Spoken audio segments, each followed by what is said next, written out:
Good morning. So currently it's I think it's 5:10 in the morning. Makita nyo medyo may sinag na ang araw. And since nagising tayo ng maaga, naisip ko mag-walking tayo. Isama na rin natin si Switch.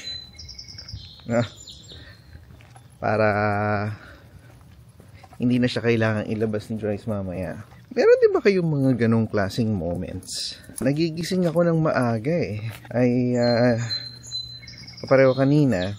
Nagising ako around 3 AM in the morning. So naisip ko na gumawa tayo ng video para meron tayong upload mamaya. Today is Tuesday kasi nga inisip ko kagabi magpahinga na lang para makarecover naman tayo. Kasi medyo iniinda pa natin yung sakit ng katawan natin from the RMT. Nagigising ako ng maaga So hindi ko alam kung marami ba lang ba talaga akong iniisip. Meron ba kayong mga ganong lasting moments na sa sobrang umaandar yung utak nyo, hindi na kayo makatulog?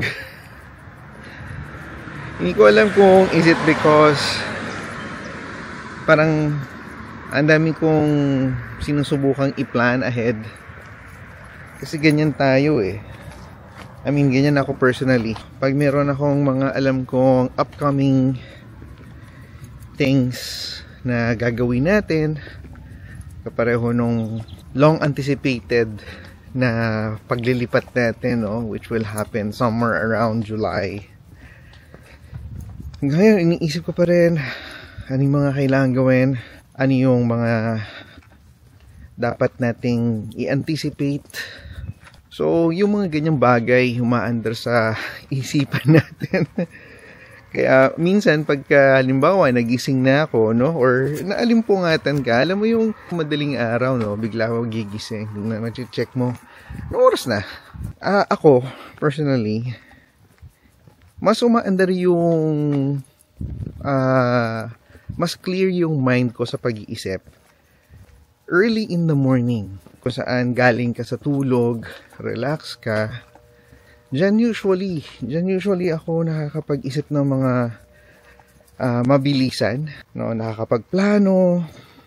Kumaga, even yung mga creative juices natin, yung creative side natin, diyan lumalabas usually. Pagka well-rested ka na, I wouldn't say well-rested kasi for me, kulang yung tulog ko. Nagigising nga ako, sabi ko 3, somewhat 4. Well, in reality, sinasabi ko sa sarili ko, dapat matulog ka pa, magpahinga ka pa, sulitin mo yung oras mo. Morning ka naman. Morning. Sabay natin siya papasok kasi maaga daw siya dahil may meeting siya ng alas 8. Pero ka hindi mo alas 8? Kami lang din. Finance. Okay. Why outside the regular schedule? It's the quarterly meeting that we do. Last na to for the school year. Tapos may webinar pa ako. Ang 8 to 10. Okay. Sige, love you. Sige, bye. Thank you. So yan, pumasok na siya. Punta na siya sa sasakyan. Yan tayo rin. Tuesday kasi, di ba sabi ko nga sa amin, busy pag Tuesday, lalo na sa opisina. For sure, agawan niya ng parking. Ay, madali tayo bigla. So, ganda ng kulay ng mga puno. Ngayon ko lang na-realize. May purple, may different shades of green. Dito lang sa street namin, nakakaaliw lang tignan, pag nadaanan mo ng tingin, ang ganda lang, iba-iba yung kulay. Anyway, kanina nakita nyo siguro in the previous clip, nag-walking tayo, nakasama si Switch early in the morning. That's around 5:05 in the morning. So Kayo ba, maaga ba kayo nagigising? Siyempre na-curious tayo dahil kahit na gustuhin kong matulog, no, normally nagigising ako ng ganun ngayon, no, around 3, 4. Pag alam ko nagising ako ganun, ibig sabihin I need to look into my health. Kasi nga, di ba, sabi nila kailangan mo talaga matulog ng 8 hours. Eh dito parang hindi na 8 hours eh. Usually, or ang nangyayari pag alam kong parang, oy nako, mukhang hindi tayo healthy. Hindi tayo healthy-healthyhan ngayon. 4 or 5 hours lang ang tulog natin. And study shows that that's not a good sign. Kaya nga napa-walking tayo bigla kasi para ibig sabihin we're not either eating healthy and yung body natin is letting us know that we need to stay fit. Parang ganun yung parang senyales kumbaga. So mamaya nga usual natin na routine. So uwi tayo ng around lunch kasi nga si Switch needs to go out. So mamaya magka-follow up tayo ng tawag doon sa lawyer. Kasi sabi niya tatawagan niya ako last week pero I didn't receive any call. So follow up ko lang kung kumusta na ba yung napag-usapan namin. Meron na bang mga final word? Kasi up to this date wala pa tayong na-finalize at napipili na lawyer para sa ating requirement. Hindi ko alam bakit parang up to this point medyo nahihirapan tayong makakuha. Kasi ang naisip ko, ang number 1 requirement kasi na hinahanap namin, number 1, at least reasonable yung price. Pangalawa, well within Richmond kasi ideally makikipag-meet kasi yan lawyers na yan pag hinire mo sila at niretain mo sila to get their services. They will be asking for you to meet with them to sign documents. And normally pagka halimbawa yung lawyer na napili mo would be outside of your area, usually dyan nag-rack up yung mga disbursement expenses na kailanganin. Later, tawagan din natin yung bank para malaman natin kung doon ba, pag nag-get in touch ba yung lawyer sa kanila, will there be any other fees? Kasi sabi ng lawyer, typical din daw yon na yung mga banks, they will charge them for some documentations na kailangan i-prepare. And so, ang mangyayari, sila ang mag-a-advance, and then, in turn, tayo magbabayad nung ganong klaseng expenses as part of their services. Kumbaga, aabunuhan muna nila, and then sisingilin nila tayo after the fact. Yeah, tatawagan natin yung lawyer. Pangalawa, tawagan natin yung bank para lang mas streamline natin yung mga potential expenses natin. And then, bago tayo bumaba, mag-lip balm muna tayo. So, mamaya nga, meron tayong medyo lengthy na meeting regarding our project. So hopefully, everything would flow smooth nang walang ka-problema. Merong isang nag-comment, hindi ko na matandaan kung saang vlog, pero nagre-request siya na kung pwede magbigay daw kami ng listahan ng mga gastos namin dito sa Canada. So siguro gagawa natin ng vlog yan. Ipe-prepare ko lang muna ang ating Excel file talaga. No, para mailista lang muna natin ulit yung mga expenses natin para mabigyan kayo ng real-time changes, no? Dahil nga ang dami ng pagbabago sa mga taxes, no? Yung mga dati nating bilihin na alam nating mura-mura pa talaga, ngayon hindi na siya considered na mura. And so ang gagawin natin siguro, maybe not in this particular vlog, pero later on ang gagawin natin is Gagawa tayong ng listahan para mapakita sa inyo yung mga gastusin natin sa isang buwan. Ano ba yung mga pinag-uukulan natin ng ating funds?